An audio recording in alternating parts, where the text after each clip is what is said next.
Ew, gotta get rid of this old Backstreet Boys t-shirt. Tell me why. Because it stinks, boys. Tell me why. I've washed it so many times, but the odor won't come out. Tell me why. No, you tell me why I can't get rid of this odor. Have you tried Downy Rinse and Refresh? It doesn't just cover up odors, it helps remove them. Wow, it worked, guys. Yeah. Downy Rinse and Refresh removes more odor in one wash than the leading value detergent in 3 washes. Find it wherever you buy laundry products. Presidenciais 2021. Conversas improváveis entre os cronistas do Público e os candidatos presidenciais. Ora, vivam, sejam bem-vindos a mais uma das conversas improváveis que o Público organizou em torno desta campanha para as eleições presidenciais. Para a conversa de hoje nós temos a Susana Peralta, colunista do Público, como é hábito, professora universitária, e temos também Marcelo Rebelo de Sousa, que se candidata a um novo mandato na presidência da República. Como muitos dos nossos leitores, neste caso telespectadores, já saberão, o objetivo destas conversas improváveis é garantir, portanto, uma certa informalidade e discutir coisas sérias num ambiente mais distendido, com mais tempo e com mais profundidade. E julgo, portanto, que temos aqui, portanto, pela qualidade dos dois participantes, teremos essas condições cumpridas à partida. Eu não demoro mais tempo, queria apenas agradecer ao professor Marcelo Rebelo de Sousa a sua amabilidade em estar aqui connosco. Queria também agradecer à Susana Peralta a sua simpatia e disponibilidade para estar aqui também e desejo a todos uma ótima conversa. Então, queria começar por agradecer ao Manuel a apresentação que fez e queria agradecer ao professor Marcelo Rebelo de Sousa por esta disponibilidade para termos esta conversa improvável aqui no site do Público e nas redes sociais do Público. É um gosto para mim. Como disse, enfim, antes de estarmos online, enfim, antes de estarmos a transmitir, é a primeira vez que conversamos um com o outro e, portanto, para mim é um grande gosto e é uma honra. E parece que me cabe a mim o papel de lhe fazer perguntas e de maneira que, enfim, é por isso que aqui estamos e por isso que cá vou eu. Então, eu estive à procura, voltei a procurar na internet se havia algum site da sua candidatura e até ir à procura também de algum elemento que fosse um programa ou um manifesto de campanha de candidatura na sua primeira candidatura em 2016 e de facto o professor Marcelo Rebelo de Sousa enfim, nas duas vezes que se apresenta-se com aquilo até que se chegou a chamar uma candidatura minimalista na outra eleição, por isso não tem manifesto, não tem outdoors, já da outra vez não tinha cartazes na rua, optou por não apresentar tempos de antena. E onde é que eu quero chegar? Na entrevista que deu ao Daniel Oliveira, como eu lhe disse, já estive a ouvir e que aliás é uma entrevista muitíssimo interessante, o professor Marcelo Rebelo de Sousa diz que fala da importância de haver campos políticos definidos e de termos no fundo uma esquerda e uma direita democrática que assegurem a alternância, que assegurem a definição ideológica daquilo que podem ser os campos a que as pessoas podem aderir pelo voto e dessa forma assegurar um saudável funcionamento da democracia. E a minha pergunta para si é a seguinte, então, com esta sua plataforma um pouco vazia, que nós não sabemos verdadeiramente com que plataforma, com que programa é que se apresenta a estas eleições, parece que está a ajudar a contribuir para essa clarificação do espaço político da esquerda e da direita democráticas, que são aquelas onde nós nos queremos inserir. Eu e o Sr. Professor, parece-me, estamos os dois de acordo nisso. Ora bom, em primeiro lugar queria agradecer ao público, na pessoa do Manuel Carvalho, este convite, muito honroso. Queria dizer que é um prazer e uma honra estar a dialogar com a professora Susana Peralta, que eu leio habitualmente, permanentemente, mas que não conhecia. Assim passamos a conhecer digitalmente, mas não pessoalmente. Ora bom, eu, na minha declaração de candidatura, no dia 7 de setembro, disse o seguinte, que mantinha em tudo as posições que apresentei há 5 anos, na altura, em 3 discursos programáticos, foram aqueles que eu fiz sucessivamente em Solurico de Basto, depois no Porto e depois em Lisboa.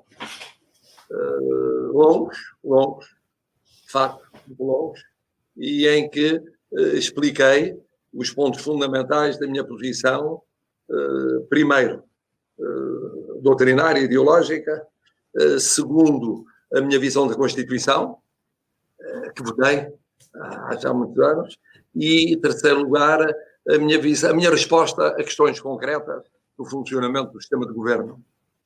Aquelas que se podem colocar um presidente, quer dizer, quando é que utiliza o veto, quando é que utiliza a dissolução, qual é a sua posição sobre o sistema eleitoral, qual é a sua posição perante o recurso ao Tribunal Constitucional, qual é a sua posição perante os órgãos de soberania. Bom, mas, portanto, eu remeti agora para a posição de há 5 anos, que mantenho, e que vou resumir rapidamente nestes termos. Eu venho de uma área, que é a área do Partido Social Democrata, embora tenha pedido a suspensão da minha filiação, portanto, uma área de centro-direita, se quiserem, de direita em geral e de centro-direita em particular. Tenho uma formação, que é uma formação social-cristã, portanto, se quiser, à direita em alguns aspectos institucionais e jurídico-políticos, mais à esquerda, como se chamava na altura católico progressista ou católico Vaticano II, em matéria social. Tenho uma posição que mantive ao longo da vigência da democracia, que é de respeito à Constituição da República Portuguesa. Eu votei a primeira versão da Constituição, que é muito diferente da Constituição que vigora hoje, mas há princípios basilares que permanecem, sobretudo no domínio do regime político, da unidade do Estado regional, do sistema de governo, do sistema eleitoral, apesar de tudo. Eu defendi uma abertura em termos de sistema eleitoral, mas ela nunca se concretizou e, portanto, o sistema eleitoral é essencialmente o mesmo. Dos mecanismos de revisão constitucional, fiscalização da constitucionalidade. Quanto ao posicionamento externo de Portugal, o que mudou mais foi o regime económico. O regime económico que eu votei na primeira versão da Constituição era muito mais estatista do que aquele da primeira revisão, que eu acompanhei como isso assuntos parlamentares e que aproximou o regime económico substancialmente do regime económico europeu, tal como o sistema de governo, em que havia Conselho da Revolução, em que havia um poder militar diverso do poder legitimado pelo voto. Isso desapareceu na primeira revisão.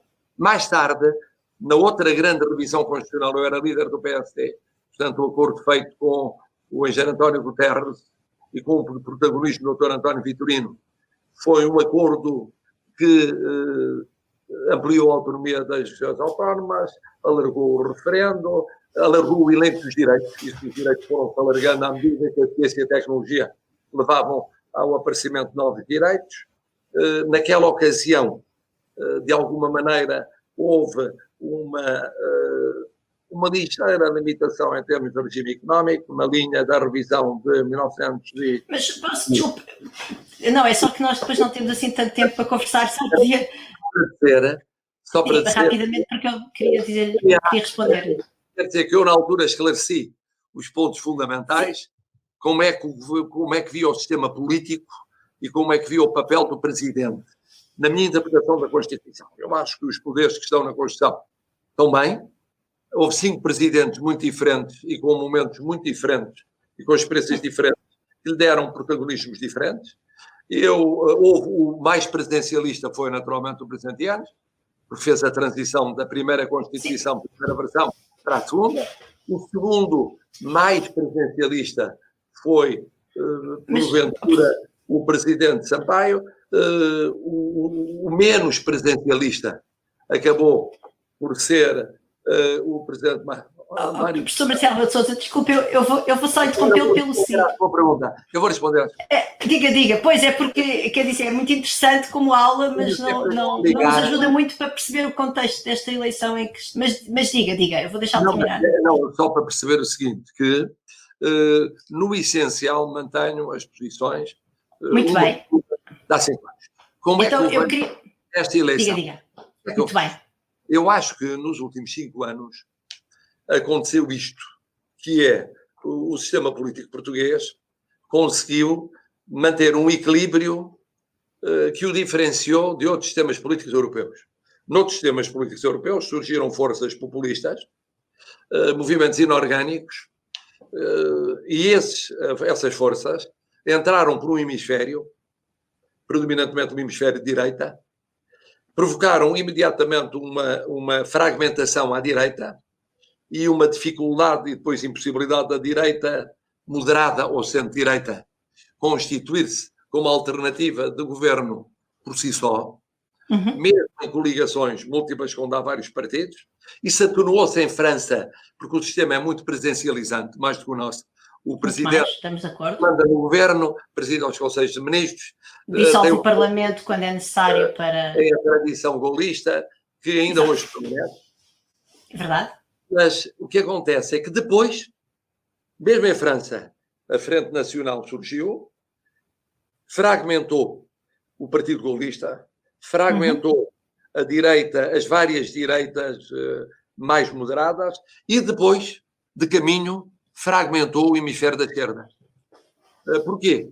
Porque esses movimentos populistas pretendem ser transversais e surgem como movimentos de contestação pura. Perdem, em alguns casos, a sua conotação ideológica e passam pragmaticamente a subir todas as ondas de contestação. E isso leva os partidos à esquerda a quererem cobrir por razões eleitorais o que se passa. E então onde é que isso leva-nos às eleições de 2021, estas que vão ser daqui a poucos dias? Antes disso, acontece, no dia 25 de abril de 2018, eu, na Assembleia da República, na comemoração de 25 de abril, eu disse, atenção, eu já tinha falado do risco dos movimentos inorgânicos e populistas em 2016, 2017, mas em 2018 eu disse, atenção, que estão aí.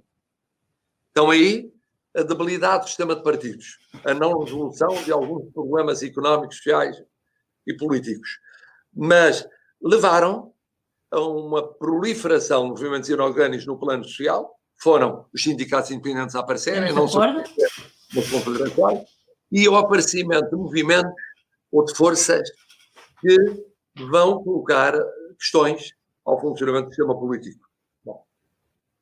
E, portanto, isto vai acontecer. Na altura, eu lembro que o seu primeiro-ministro comentou que não percebia o meu discurso, que era pintura abstrata. Porque não percebia. Ele estava a referir-se a que país, em que momento. E a pintura abstrata, mesmo na Europa e no mundo já tinha tido expressão em grandes países, em eleições presidenciais, na Europa já tinha tido em eleições parlamentares e presidenciais. Sim, eu vou-lhe pedir que convirja rapidamente para a sua agenda para as eleições de 2021. O que é que aconteceu? Bom, o que é que aconteceu? Ou seja, em que é que o candidato Marcelo Rebelo de Sousa às eleições de 2021 nos pode ajudar no fundo, a proteger o país, de alguma forma, desse tipo de desintegração inorgânica a que se refere e que, enfim, algumas pessoas poderão até discordar dessa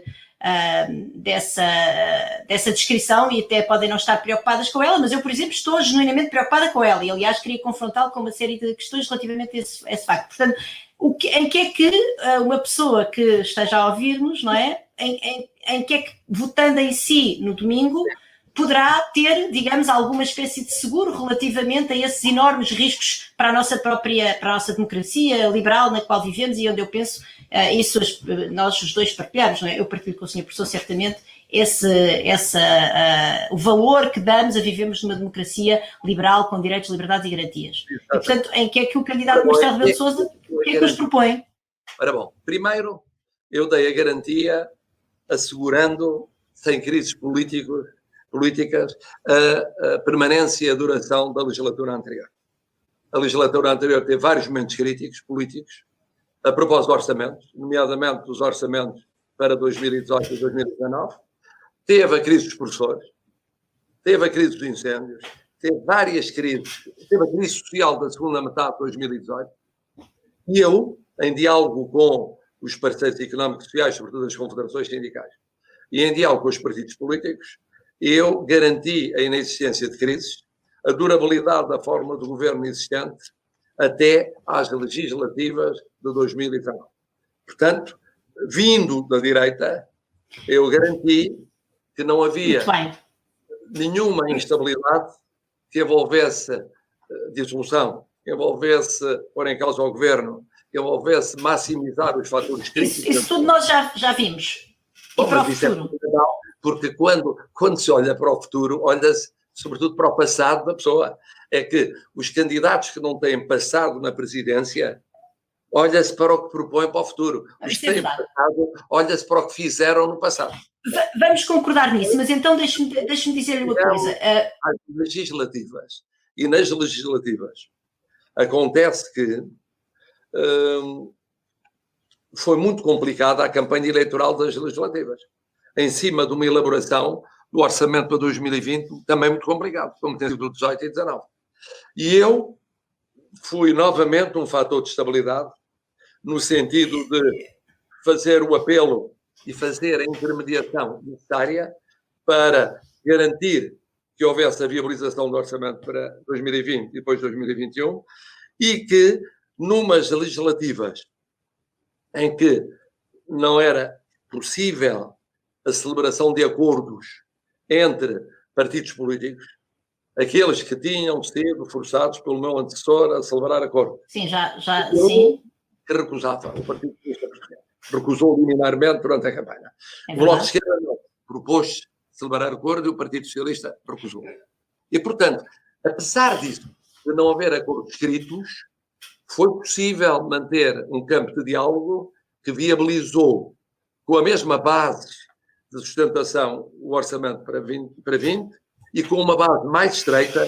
Para mim, foi uma pena. Eu espero que este último 2022 e 2023 seja possível recuperar o diálogo entre o Bloco de Esquerda e o Partido Socialista para garantir uma base de sustentação mais ampla com a crise económica e social, mas isso muito bem. E, portanto, eu continuo na mesma onda. Já percebi. O professor Marcelo Rebelo de Sousa, portanto, considera-se um garante, no fundo, da estabilidade governativa e da própria estabilidade constitucional e, nesse sentido, apresenta-se a nós nessa plataforma, numa plataforma de dizer confiem em mim, isto foi o que eu fiz até aqui, é o que eu vou continuar a fazer daqui para a frente. Ainda assim, tenho a contrapor, se me permite, 2 pontos. O primeiro é o seguinte: nem toda a gente estava cá nos últimos 5 anos, há novos eleitores, há jovens que 5 anos é muito tempo, não é? Uma pessoa que, por exemplo, passa a ter o direito de voto agora, há 5 anos atrás tinha 13 anos, e nem todos os jovens de 13 anos, enfim, estão atentos ao mandato presidencial. Em primeiro lugar, e em segundo lugar, portanto, nós não temos todos que ter essa memória daquilo que aconteceu. E depois, a sua agenda, a sua plataforma, que aqui me descreve, e bem, e que enfim tem o seu mérito, é toda ela muito baseada em formalismos que são naturalmente muitíssimo importantes, porque sendo o Presidente da República o garante das instituições e da Constituição, o formalismo é muito importante. Mas ainda assim, eu, por exemplo, enquanto eleitora, gostaria muito de saber o que é que o candidato Marcelo Rebelo de Sousa pensa acerca dos grandes desafios que aí estão. Falou-me bastante do passado, até da própria Assembleia Constituinte. Nós todos, penso eu, todas as pessoas da minha idade, agradecemos esse papel que teve na construção dos pilares da nossa democracia, mas aquilo que aí vem, aquilo que nós temos à frente, enfim, estamos no meio de uma crise pandémica, não preciso, aliás, dizer mais do que isso, os desafios mudaram muito. Temos a crise climática, temos a situação da enorme exclusão no mercado laboral, temos uma economia que se tornou muito pouco inclusiva, temos enormes desafios geopolíticos, por exemplo, com o poderio da China e de outras economias, de outros países, vamos dizer, que não são de tradição da democracia liberal como nós a queremos, e eu gostava de saber, no fundo, como é que o candidato Marcelo Rebelo de Sousa, e é evidente que a presidência da República não é o poder executivo, e, portanto, é óbvio que não vai ter o poder obviamente, mas tem, por exemplo, um grande papel nas relações externas de Portugal, e tem certamente um grande poder, como aliás acabou de dizer, ao falar de todo o processo orçamental, tem um poder de influenciar a agenda, tem um poder de chamar os partidos a boleia e dizer entendam-se lá ou não, nestes determinados assuntos. E, portanto, eu gostava muito, e eu julgo que certamente seria um ato de respeito pela própria eleição e pelos eleitores,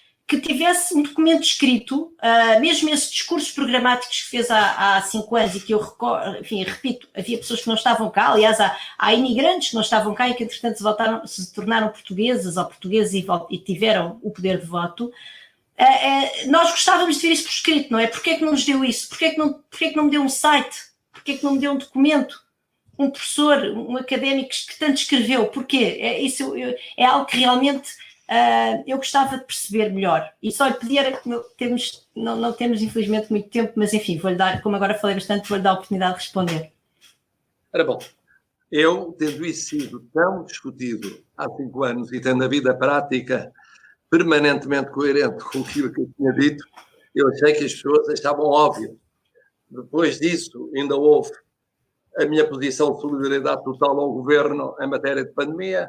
Depois disso, houve eu dizer claramente que faria tudo para haver maioria de esquerda até ao fim da legislatura em 23. Repeti várias vezes e aí o povo poderia. Portanto, mas o que é que pensa dos desafios, não é? Mais do que esses aspectos. Então, vamos aos desafios. Vamos começar então pelo climático. Pelo climático, esse é muito interessante. Se há ponto em que houve consonância e concordância total entre o Presidente e o Governo, foi o da ação climática. Portugal é pioneiro nessa matéria. Portugal foi pioneiro na União Europeia, é pioneiro nas metas, é pioneiro nos vários programas, é pioneiro nas Nações Unidas. Tem apoiado o engenheiro António Guterres, que esperamos que venha a ser recandidatado e reeleito no fim do ano.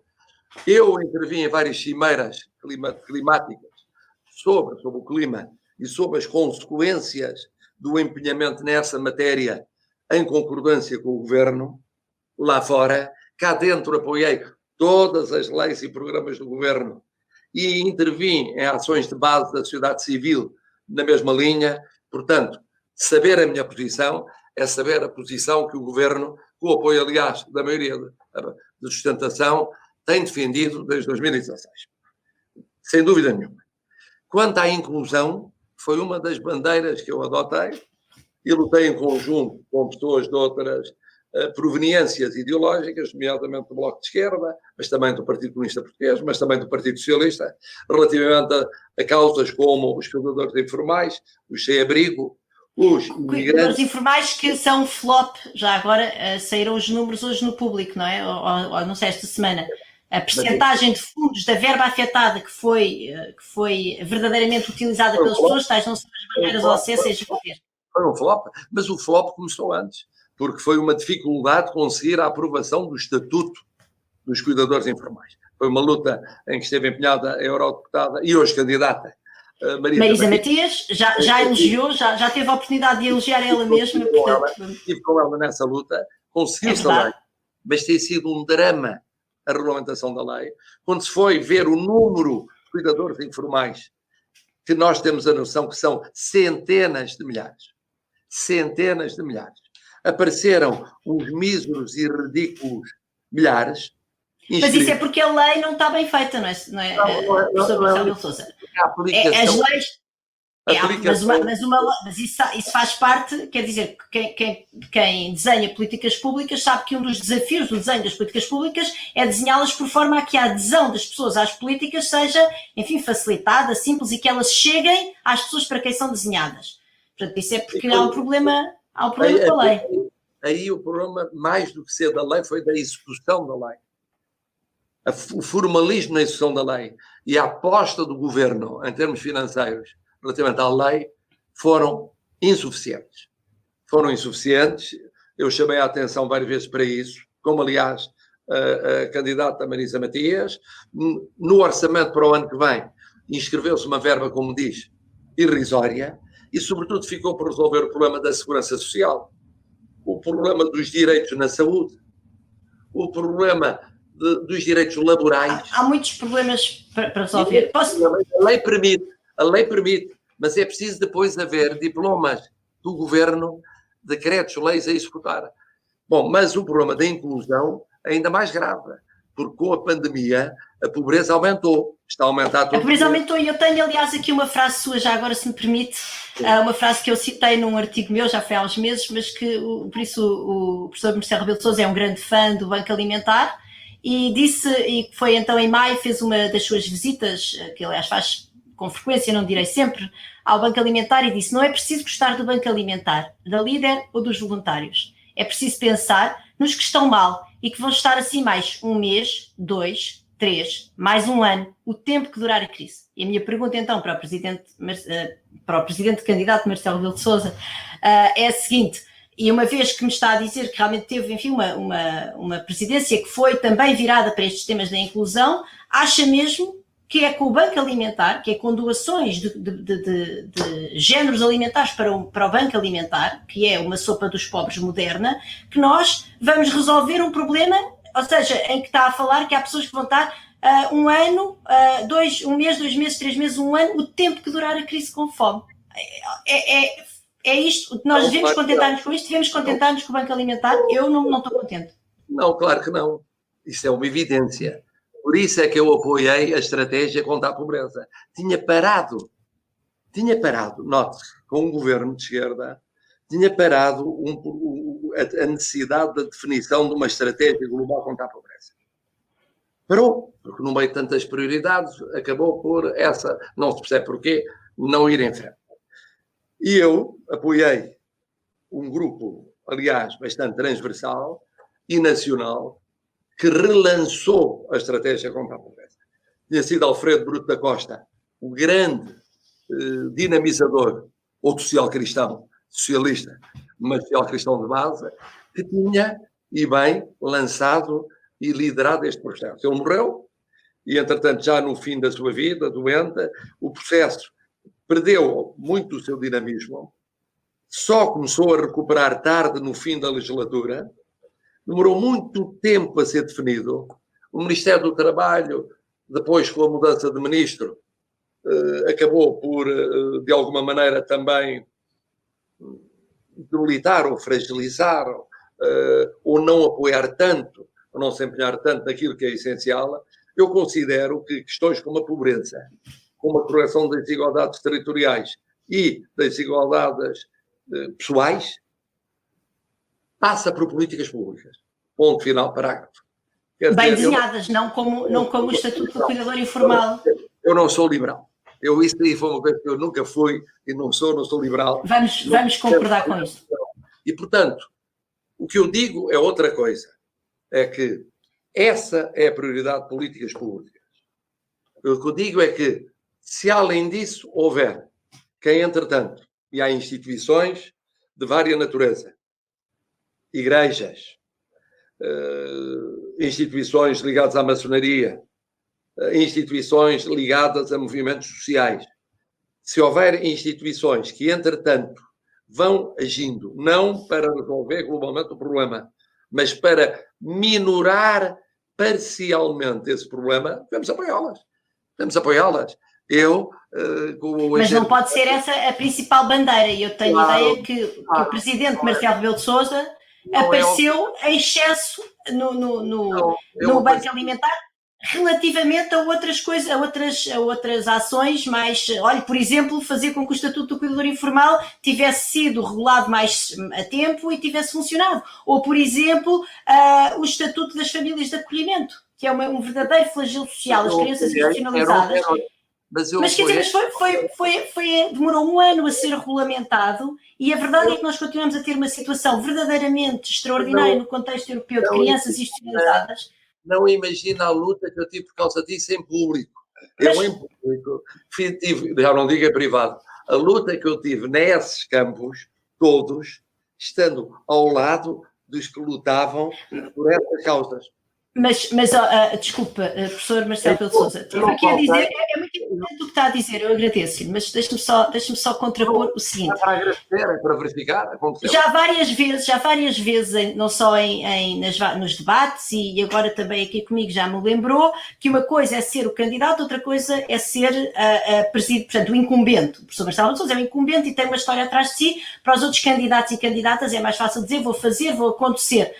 No seu caso, podia ter feito. E a verdade é que as coisas não aconteceram. Portanto, eu também lhe devolvo essa sua posição de o incumbente. Então, o incumbente, mais do que com quem é que falou e as ações, enfim, públicas, se há coisa em que o presidente Marcelo Rebelo de Sousa foi profícuo, foi em aparições. Enfim, há pessoas que têm uma visão sobre isso. Eu não quero agora entrar no seu estilo de presidência, não me parece que seja esse também o interesse desta nossa conversa improvável. Mas quero dizer, mais do que as aparições, eu venho aqui pedir resultados. Teve uma cooperação tão próxima com o governo, se conseguiu de facto que os vários partidos concordassem para aprovar o orçamento e garantir com isso a estabilidade. Mas então também podia ter usado esse seu poder de influência que diz que tem para fazer avançar essas outras agendas aonde diz que tem, às quais diz atribuir grande importância e depois na prática não se vê o resultado. Ou são parcos. Mas fiz avançar. A própria Marisa Matias reconheceu isso. Em conjunto. Bom, mas eu não sou a Marisa Matias. Eu sei, mas quer dizer, eu tenho uma grande admiração para a Marisa Matias. Não imagina a dificuldade que foi fazer passar o Estatuto de Cuidador Informal. Pois, enfim, imagino. Não foi uma vez, nem duas, nem três. Nós nos empenhamos, ela e eu e mais uns tantos, um punhado, nos empenhamos publicamente, juntos dos partidos, para passar. E o mesmo procedimento. Agora, não peço ao Presidente que, para além disso, consiga garantir que a regulamentação feita pelo Governo vá ao ritmo que ele deseja. Ele estava a apoiar a justa causa. Não, eu não peço certamente isso ao Presidente. Mas o Presidente... O Presidente não faz leis. O Presidente começou aqui por dizer que a sua plataforma é uma plataforma de entendimento com o Governo e, no fundo, fazer funcionar, olear a máquina entre o Legislativo e o Executivo.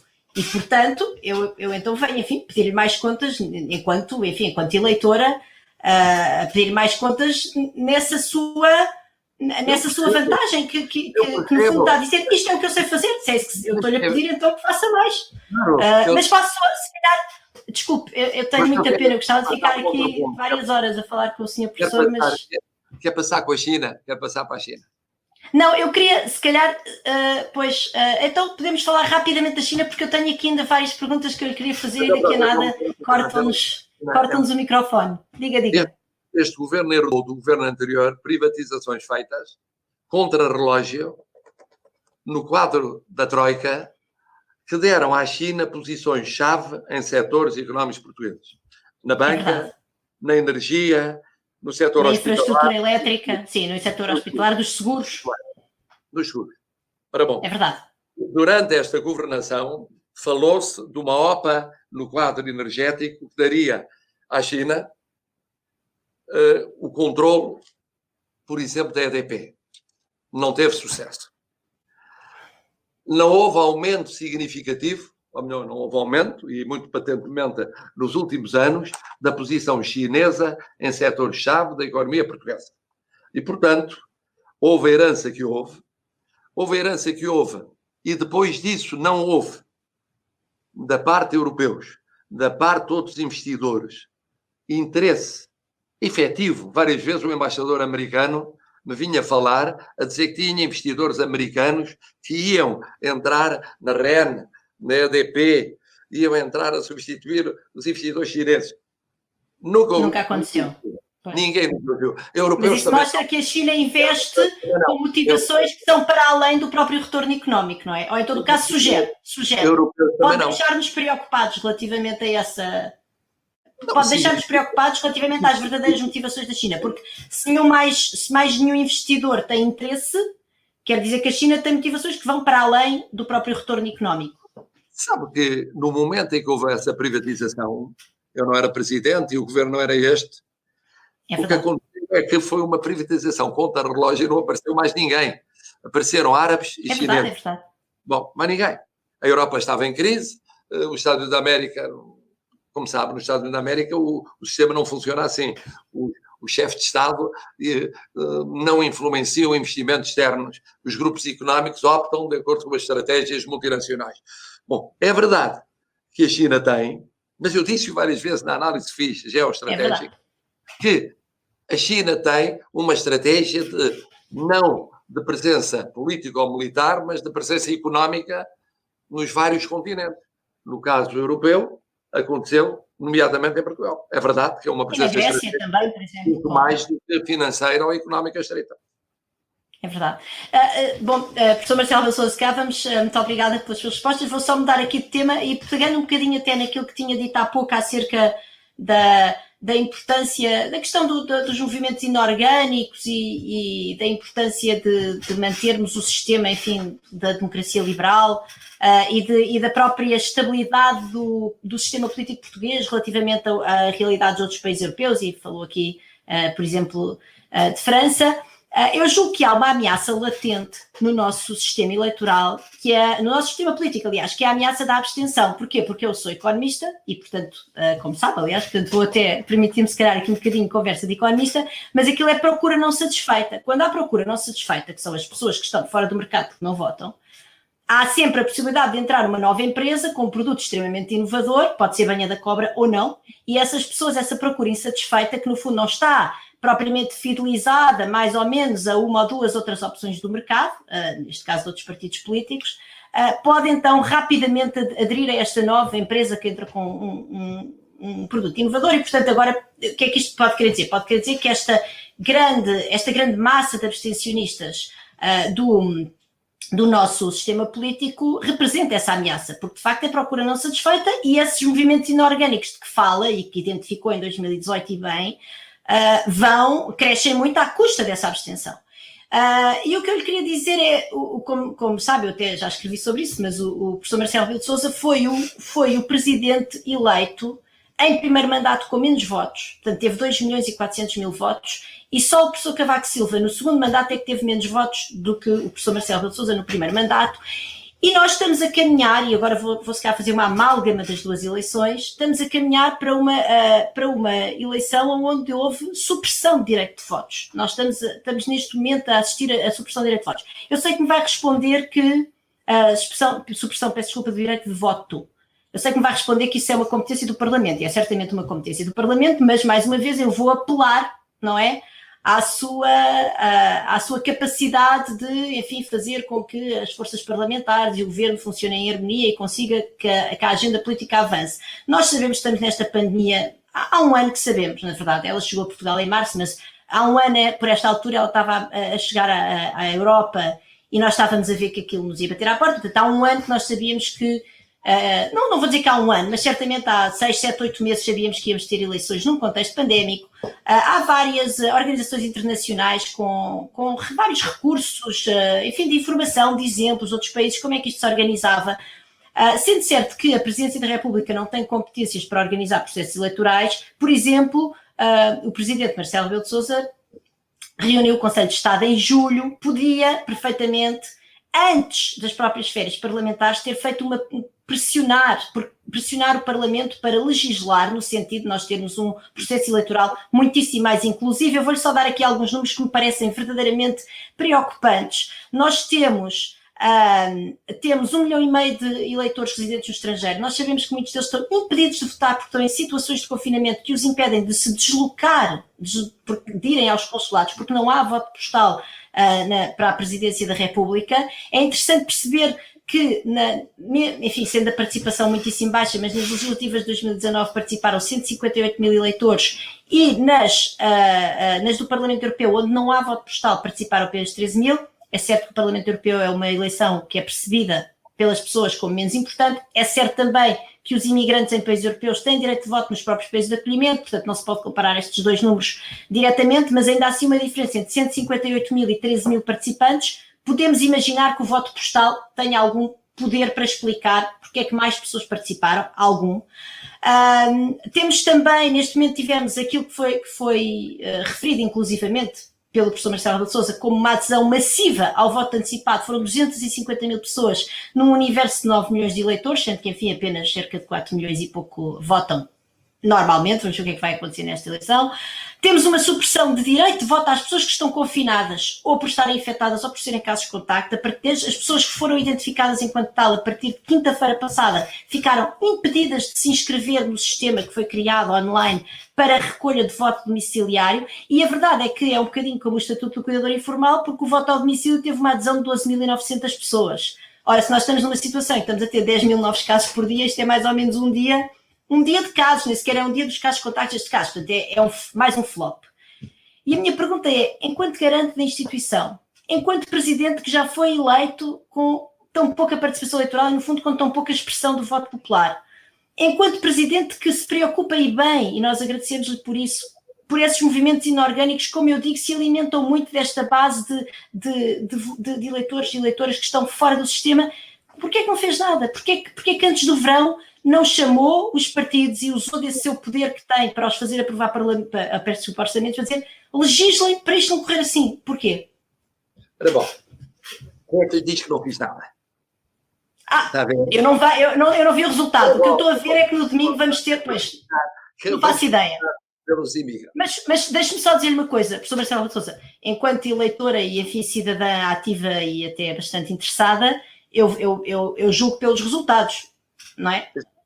Até porque o professor Marcelo de Sousa, mais uma vez, começou por me dizer votem em mim porque eu sei fazer a máquina funcionar. Em última análise, eu estou responsável por tudo que o Governo, os tribunais e o Parlamento fazem ou não fazem. Já percebi. Bom, a questão é a seguinte. Não. Foi o professor Marcelo de Sousa que se pôs essa posição, não fui eu. Foi o professor Marcelo de Sousa que disse que a sua plataforma era uma plataforma de olear a máquina. Mas respondam-me. É muito bem. Vamos lá. Imigrantes. Houve a inscrição de mais 1.200.000 imigrantes. Isto é novo. Há 1,5 milhão não havia. Em 2019 havia. Em 2019 já havia. Não, havia, mas é uma realidade deste mandato presidencial. Sim, é verdade, é verdade. Quer dizer, não havia. É só passar de 300.000 votantes para 1.500.000. Segundo, eu sou defensor do voto por correspondência. Nós sabemos. Mas não passou no Parlamento. Não passou. Dir-me, mas como é que o Presidente não consegue convencer os partidos? Não manda nos partidos. Não manda, é uma pena. Pode ter poder de persuasão. Nem nisso, nem no voto eletrónico. Não consegue. Bom, é evidente que isso é uma limitação enorme, como diz. Porque é que vai percorrer 600 km, 700 km, confinado ou não confinado, para ir votar? É uma limitação enorme, vai aumentar logo aí mais 10% da abstenção. A abstenção, logo aí, aumenta para os 69%. Aumenta 10%. É, 10%, 11%. 10% sim, é 1,5 milhão em 10 milhões e meio, portanto. 1,5 milhão em 10 milhões, até aumenta mais. É isso. Depois, cá dentro, pois precisamente, eu chamei a atenção dos partidos para vários problemas. O primeiro, a hipótese de adiamento das eleições. Por várias ocasiões. Porque exigia uma revisão da Constituição. E, portanto, tinha que ser feito com tempo. Exigia porquê? Porque é a única eleição que vem prevista em termos de calendário de datas na Constituição. É uma rigidez, Sim, é uma rigidez constitucional. É uma rigidez perigosíssima. Nas outras, não. Diz, por exemplo, nas eleições regionais, diz a data é em princípio. Nas outras, há uma movimentação na base da lei. E eu disse, olha, que é preciso rever a Constituição, é um processo complexo, lento. Para não ser complexo e lento é preciso unanimidade. Não há hoje unanimidade no Parlamento. E, portanto, vejam bem, repeti ainda esse mesmo apelo há 8 dias ou 15 dias. Tinha sido feito em novembro, antes de convocar as eleições. Tinha sido antes do verão. E houve uma unanimidade no sentido de dizer não, primeiro porque não achavam que fosse um problema, depois porque achavam que era impossível rever a Constituição e agora porque é impossível durante a vigência de estado de emergência. Muito bem. Quanto à questão da antecipação de voto, a antecipação de voto que existe na lei foi flexibilizada. Passou a poder votar mesmo em outras secções que não aquela... Sim, mas continua a haver um local por município, não é? E um dia. Pois eu sei, mas foi um avanço, foi possível. Quer dizer... É um alargamentozinho, Era o seguinte problema. Os partidos são muito atávicos em matéria de sistema eleitoral. São muito conservadores. Porque têm medo de que mexidas substanciais, isso aplica-se também ao voto dos imigrantes, possam pôr em causa... Claro, mas... O equilíbrio político existe. E, portanto, toda a persuasão sobre os partidos depara com esse conservadorismo, se quiser, esse atavismo. Em relação ao problema do isolamento, foi uma dificuldade enorme legislar-se no sentido de permitir o voto, que nem foi legislar. Foi, a propósito do estado de emergência, no decreto presidencial, o permitir a hipótese de voto dos isolados profilaticamente. Porque era um problema considerado gravíssimo. Não imagina, porque os delegados não podiam ir para controlar, porque como é que se constituiu o método de voto? como sabe, nesta pandemia foi dificílimo constituir mesas de voto, porque os idosos, os quais me incluo, naturalmente que por razões compreensíveis, se furtaram ou foram poupados a essa incumbência. Resultado, mas houve, com limitações, com poucos votantes, à última da hora, mas houve. Depois havia o problema dos lares. Pois os lares não estavam previstos. Fui eu a propor a solução para os E lares. os ilegais ficaram de fora. Fui eu a propor para os lares. Faça-se um decreto-lei. Depois descobriu-se que não podia ser um decreto-lei, como é uma lei orgânica, tinha de esperar 8 dias para a promulgação, não dava tempo. Então foi o decreto presidencial. Eu perguntei porque é que as autoridades sanitárias não fizeram uma interpretação extensiva Mas, no isolamento profilático. Foi o Presidente da República a propor a solução. Mas mais uma vez, o Presidente da República é o garante da Constituição e na Constituição o direito de voto... Conseguiu-se. São pouquinhos, mas conseguiu. São 13 mil pessoas, é ninguém. Olha, eram zero. Eram zero, se eu não tenho. Eram Está zero. bem, mas quer dizer, estas 13 mil inclui todas as pessoas dos lares e as pessoas que estão em confinamento obrigatório. Portanto, há aqui uma falha.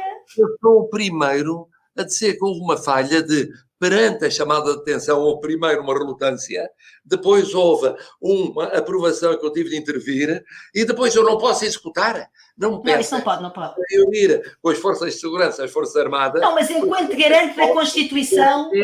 Os milhares de votos.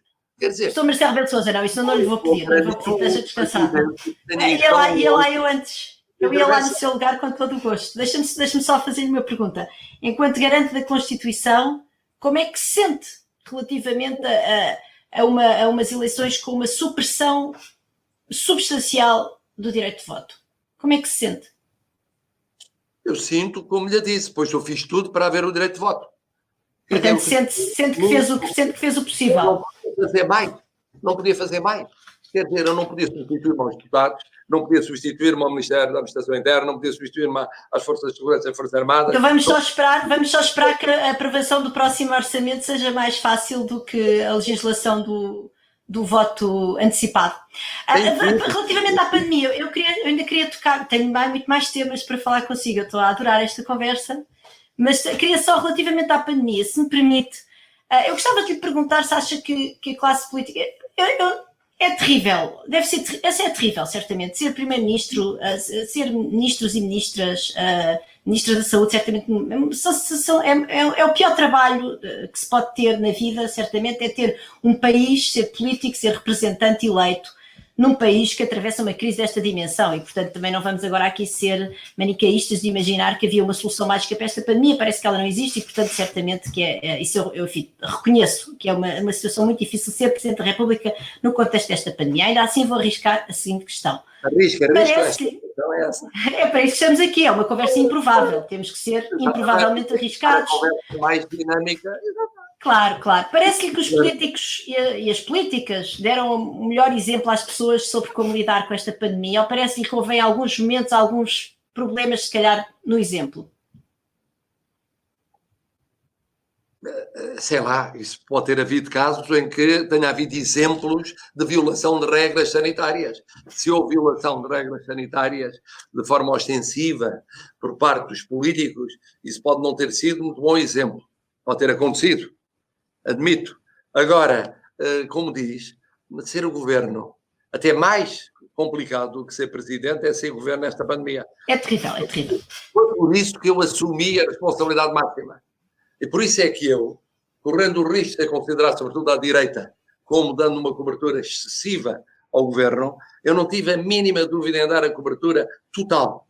Mesmo em situações em que eu teria defendido certas soluções que não passaram no governo, ou em momentos em que eu teria defendido determinado tipo de pistas que demoraram tempo a passar. Mas, professor Marcelo, por exemplo, eu percebo. O fecho das escolas. O fecho das escolas, eu queria lhe perguntar, na verdade, duas coisas. A primeira é, porquê é que não se vacinou? Diga-me lá, porquê é que não aceitou a vacina contra a Covid? Tinha-nos poupado uma série de... Ninguém me propôs vacinar. É que eu não aceito. Parece que eu me opus. Ninguém. Foi-me comunicado que a minha ordem era uma. Eu respeitei a ordem. A minha ordem era pertencer ao segundo grupo de risco. Isto é, Mas- as pessoas que têm mais de 65 anos e não estão... Muito bem, mas professor Marcelo Rebelo de Sousa, enquanto presidente, podia ou não podia ter feito, lá está, não dizer vacinem-me a mim, isso eu compreendo que seria, não seria certamente, enfim, politicamente era muito complicado, mas podia ter certamente feito um apelo para que se vacinassem os responsáveis políticos máximos da nação, que inclui obviamente o primeiro-ministro, certamente os ministros de primeira linha, os responsáveis sanitários, as pessoas que não nos podem falhar. Nós estivemos quase a ter o Presidente da República a falhar-nos durante a própria campanha eleitoral. Quer dizer, nós já estamos em estado de emergência, nós não precisamos de mais... É muito simples. Na ordem, não havia nada previsto para titular de órgãos de soberania, nada. Mas pode-se tratar ainda disso ou não? Várias revisões dos critérios e não houve inclusão dos titulares de órgãos de soberania. Não houve. Mas eu te explico-lhe porquê. Porque quem é que eram os titulares de órgãos de soberania? Eram o Presidente da Assembleia e alguns ministros. E os outros provavelmente a Ministra da Saúde, certamente. Só. E os outros ministros? Não, certamente, e outros, certamente. Eu dei um exemplo que me parece evidente. E os deputados? Os deputados são, a Assembleia é mais importante que o Governo, porque o Governo cai se a Assembleia... São 230, e Presidente da República só temos um. E Presidente da Assembleia da República também só temos um. 230. E os Presidentes dos diferentes tribunais. Depois, o problema aí é que ou eram, de facto, aqueles que correspondiam ao peso político que a Constituição prevê, ou então era uma escolha que era uma escolha arbitrária. E foi por isso, certamente, que nem os especialistas médicos, nem o Governo, ao aprovar os critérios, incluiu os titulares de órgãos de soberania. A certa altura, falando com o Primeiro-Ministro, ele ponderou e eu ponderei em conjunto incluir os candidatos presidenciais. Simplesmente... Então isso foi ponderado, então pôde discutir esse tema. Os candidatos presidenciais, mas quando isso foi ponderado, mas todos menos eu, eram os candidatos presidenciais. Mas não, quando esperemos que não. O professor Marcelo Rebelo de Sousa é candidato presidencial, estaria também incluído. O Primeiro-Ministro disse um argumento que tem toda a razão. É que, como sabe, tem de haver, para produzir efeitos, 2 tomas separadas num mês. Só eram candidatos validados aqueles que o eram pelo Tribunal Constitucional. E no momento em que eram validados, se fossem vacinados imediatamente quando houve vacinas, já não ia a tempo de tomarem a segunda toma antes das eleições. No entanto, não quero agora entrar também nesse debate, mas até chegou a haver o debate de se dividir as duas... Ou seja... Não me parece que isso seja assim, mas se calhar eu não percebo, não vamos entrar em debates. Não fui eu, por mania, acha que eu não preferia ter sido vacinado ou ter de fazer testes? Imagino que sim, porque escusava de andar a fazer 2 testes por semana e depois a ter... Não, tem que fazer testes 2 em 2 dias, porque há um ministro... Tem de fazer? Tem de fazer. Porque está para... sempre permanentemente em situações de contacto, de exposição ao vírus. Quando há ministros que aparecem com o vírus... Claro, tem que ser testado, naturalmente. Exatamente, nas relações de Estado.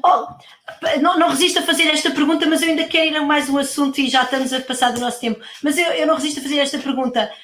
Quando foi visitar o lar esta semana, ainda antes do resultado do teste, não considera que isso é, no mínimo, neste âmbito da comunicação da pandemia, uma forma de comunicar que pode levar as pessoas depois elas próprias a terem certos comportamentos de risco? E se nós não devíamos, de facto, pedir ao Presidente da República um comportamento com um custo pessoal enorme, que eu reconheço, mas que seja verdadeiramente exemplar, tal como tinha feito aqueles anúncios para os seus festejos de Natal, nos quais depois voltou atrás, tal como no verão, numa altura, anunciou que tinha encontrado um esquema até bastante simpático, devo dizer, com os pescadores para poderem dar uns mergulhos no mar. Enfim, eu sei que nós estamos a pedir um esforço enorme, que não estamos a pedir aos outros cidadãos e às outras cidadãs, mas ainda assim, enquanto Presidente, não era importante para evitar o descontrole para as pessoas? Sim, claro. E, portanto, arrepende-se de alguma destas coisas? Ou... Eu mergulhei só no dia em que era possível ir à praia. Eu esperei pela autorização de ir à praia para poder mergulhar. Por isso é que eu tomei uma cerveja numa esplanada autorizada nessa minha verdade, ida. nós vimos todos tivemos todos esse gosto. Eu, quando fui ao lar, a visita do lar, fiz 2 testes. Fiz 2 testes. Fiz Mas, um entretanto, mas quer dizer, mas, teste senhor que deu professor Marcelo Sousa, negativo. mas foi no rescaldo. negativo. Não era arriscado, porque eu fiz Não, 2 testes. não foi isso que eu disse, não foi isso que eu disse. Foi no rescaldo de uma situação que já era confusa relativamente a o presidente está positivo, o presidente já não está positivo. Eu percebo, eu sei de estatística, eu percebo falsos positivos, portanto não tenho qualquer. Mas eu julgo que, de um ponto de vista de comunicação, para as pessoas terem comportamentos responsáveis na pandemia, talvez pudesse escolher outros sítios para ir visitar sem ser um lar. Mas é uma. Eu, depois do teste positivo, fiz 5 testes negativos e, na véspera da ida ao lar, fiz um teste que deu negativo. Mas a maior parte. Fui ao lar com esse teste negativo. Além disso, tinha aprazado um outro teste que também deu negativo, mas quando eu fui ao lar eu expliquei isso e me disseram, mas não sabia o resultado deste, mas tinha um anterior, que foi de ontem, da tarde, que dava negativo. Mas, professor Marcelo Sousa, eu percebo até falsos positivos, para mim está à vontade. Eu acho é que a entropia desse tipo de comunicação pode não facilitar no momento em que enfim, mas há especialistas em comunicação destas situações de risco, eu não sou. Eu amanhã vou a uma escola e eu fiz hoje um teste que deu negativo e amanhã terei um teste antes de ir à escola. Eu tinha mais 2 perguntas para o professor Marcelo Rebelo de Sousa.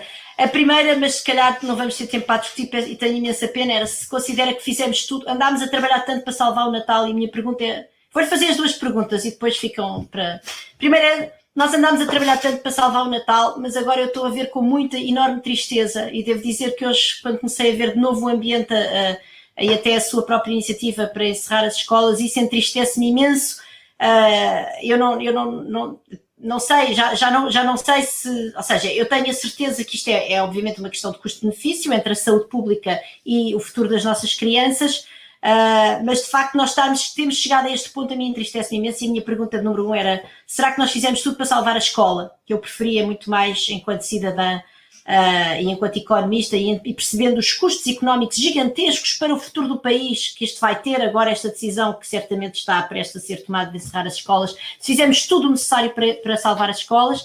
E depois queria-lhe, mas se puder responder só em 2 minutos, porque eu ainda queria ir a outro assunto. Eu queria falar um bocadinho das mulheres, porque já que estamos aqui, que eu sou uma mulher e que sou bastante feminista, gostava de o confrontar com 2 ou 3 coisas, mas temos que fechar porque já estamos muito atrasados. Se puder só responder, acha que fizemos tudo para salvar as escolas? É uma pergunta que eu vi uma resposta breve. Eu tenho a consciência de que fiz. Os epidemiologistas na última sessão, quando a última renovação, eram, com poucas exceções, a favor do fecho das escolas, nomeadamente acima dos 12 anos. E o Primeiro-Ministro e eu, apesar da maioria... Não, mas isso aqui, aí já estávamos tarde, não é? A questão é se podíamos ou não podíamos, por exemplo, em dezembro, ter tido comportamentos preventivos que não nos levassem a esta situação limite em que estamos neste momento. Então não houve. Da parte dos diretores e dos professores. Não, certamente. Não, mas a questão de salvar o Natal, a questão de salvar porque é que não aproveitámos as férias escolares para controlar mais a pandemia? Não houve tanto o que foi feito. As escolas tiveram um comportamento exemplar. Eu sei, eu tenho 3 filhos pequenos na idade escolar. E por isso mesmo é que agora me entristece que tenhamos que encerrá-los. E ainda agora está a fazer tudo. A única questão, já na renovação anterior, os autarcas esmagadoramente eram pelo fecho. Só que, não imagino os autarcas que me ligaram hoje, com casos que começaram a testar as escolas e assintomáticos no pré-escolar e no primeiro ciclo e no segundo ciclo, que aparecem contaminados. Mas a minha pergunta é, se nós, ao salvarmos o Natal, não condenamos as escolas? Turmas. Agora, a sua pergunta é, o Natal devia ter sido mais rígido ou não? Essa. Ora, bom, eu aí vou manter a solidariedade total que tem havido sempre nesta matéria e eu, nessa altura, relembro que os partidos políticos todos achavam que devia ser aberto. Havia até os que defendiam muito mais aberto do que aquilo que foi. O que foi feito foi menos aberto. Achavam que devia ser aberto o fim do ano, que não foi. Recordo que nessa altura se dividiram os epidemiologistas. Não foi como nas escolas, não houve uma maioria clara em relação a... Portanto, quer dizer, de facto, e sendo eu normalmente restritivista, porque sou, como é público notório, sendo sempre restritivista e mais do que o Primeiro-Ministro e o Governo, eu aí achei que, sendo esse o mood dominante... Era essa, muito bem. Pagaremos o custo. Que era proposto aos portugueses com o gravíssimo risco de acontecer realmente. A geração que aí veio pagará o custo, mas enfim. Mas rapidamente então, para terminar, pronto, o professor Marcelo Rebelo de Sousa deve saber que eu, enfim, me interesso muito pela questão, e já falámos aqui da inclusão, e eu tinha aqui várias outras perguntas para lhe fazer nesse domínio, mas infelizmente o tempo passa muito depressa quando se conversa consigo, e isto obviamente é um grande elogio. Mas eu queria falar um bocadinho da inclusão das mulheres. Portanto, nós temos um problema, Portugal está abaixo da média europeia no índice de igualdade de género, tem um problema sobretudo no acesso ao poder político, já agora, portanto nós tivemos só uma primeira-ministra que foi a Maria de Lourdes Pinto da Silva, que só durou 6 meses, tivemos uma presidente do Parlamento, que foi a Assunção Esteves, nunca tivemos, portanto, figuras sénior. Presidente da República, até agora nunca houve nenhuma mulher, temos agora 2 candidatas. As próprias cargos mais importantes no governo de Portugal está abaixo dos seus congêneres europeus em dar, vamos dizer, pastas que são consideradas mais importantes, mais estratégicas de ministérios a mulheres. E neste índice da igualdade de género, aliás, temos uma enorme vergonha nacional, que é nós não, neste índice, que é um índice europeu, do Instituto Europeu da Igualdade de Género, não aparecemos, não somos classificados em termos de violência de género, porque não fazemos inquéritos representativos à violência de género em Portugal. Isso é evidente algo que nos deixa, é uma enorme falha que nós temos relativamente às mulheres que morrem todos os anos, mas eu não quero necessariamente ir por aí. Queria lembrar que o presidente Marcelo Rebelo de Sousa, nas suas nomeações iniciais, em 2016, para a Casa Civil, nomeou 3 mulheres em 12 membros da Casa Civil, e para as 5 nomeações para o Conselho de Estado nomeou uma mulher de peso, a Leonor Beleza, mas ainda assim uma em 5, portanto 4 homens e uma mulher. E no fundo a minha pergunta é: qual é que é o papel que o Presidente da República pode ter para ajudar as mulheres a ganharem poder no país, porque sem poder nunca vão deixar de ser discriminadas? E gostava de lhe lembrar algumas coisas que disse sobre as mulheres quando foi a iniciativa Assim Não, quando dizia que as mulheres podiam ir abortar por nenhuma causa justificativa, e depois tinha um elenco de causas. Dizia que as mulheres podiam abortar por causa do incómodo momentâneo, de uma mudança de residência, de uma depressão ligeira, de um estado de alma inconstante. Eu enquanto mulher, sinto que isto é bastante condescendente relativamente às mulheres. É, no fundo, não lhes reconhecer que elas, a nenhuma causa justificativa, só a mulher que está nessa situação limite é que pode verdadeiramente decidir, na minha opinião, mas certamente, ainda que eu compreendo que a pessoa possa ser contra o aborto, tenho respeito por essa posição, não é a minha, tenho respeito por essa posição, não me parece eu gostava se calhar de devolver a pergunta, parece-lhe mesmo que há mulheres que vão abortar porque têm que mudar de casa, ou seja, se acha isso razoável, e no fundo como é que evoluiu relativamente a este tema, porque isto obviamente já foi em 2010, e se lhe parece, se for reeleito, que está disposto, por exemplo, a promover uma verdadeira paridade de género nas suas nomeações para os cargos dos quais vai poder dispor.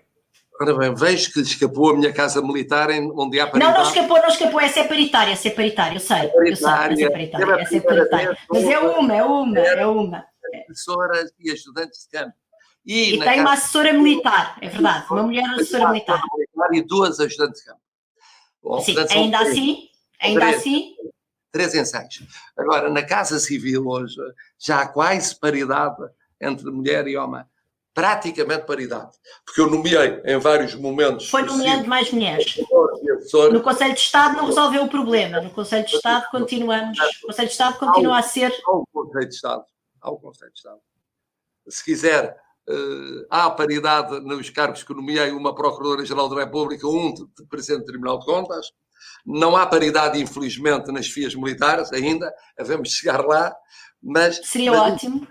Seria ótimo. Lembro-lhe que eu fui dos primeiros, se não o primeiro líder partidário a defender cotas, e que no meu partido me iam matando quando eu defendi cotas, e cotas mesmo, não era 30%, era 50% no Parlamento. Podemos ter uma cota assim no Conselho de Estado, se for reeleito? No Conselho de Estado podemos ter certamente a subida do número de mulheres. Não é possível paridade por causa dos cargos por inerência, que são ocupados por, na sua esmagadora maioria... Surpresa. Claro, Muito surprise. bem. Homens. Mas é artista, como sabe. Relativamente ao aborto, eu, como presidenta, não tenho nenhuma objeção a colocar relativamente à legislação vigente.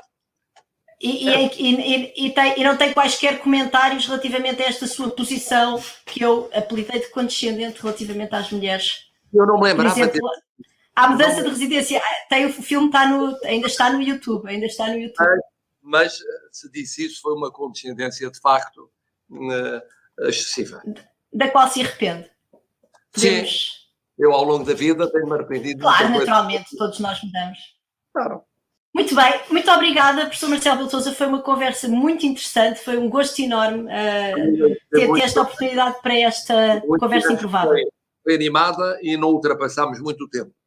Acho que ultrapassámos um bocadinho, mas espero que o Manuel Carvalho e o público nos possam desculpar. Muito obrigada e boa noite. Obrigado, boa noite. Obrigada. O público fica no ouvido. O que se bebe em dia de festa pode-se beber no dia a dia? E que ligações gastronómicas se podem fazer com o que temos no copo? Aprenda e prove com a Escola do Gosto, a Academia de Literacia Alimentar do Público. Aulas únicas com especialistas. Entre como amador e saia um pouco mais conhecedor. Não perca a próxima aula, a 18 de novembro, no Porto.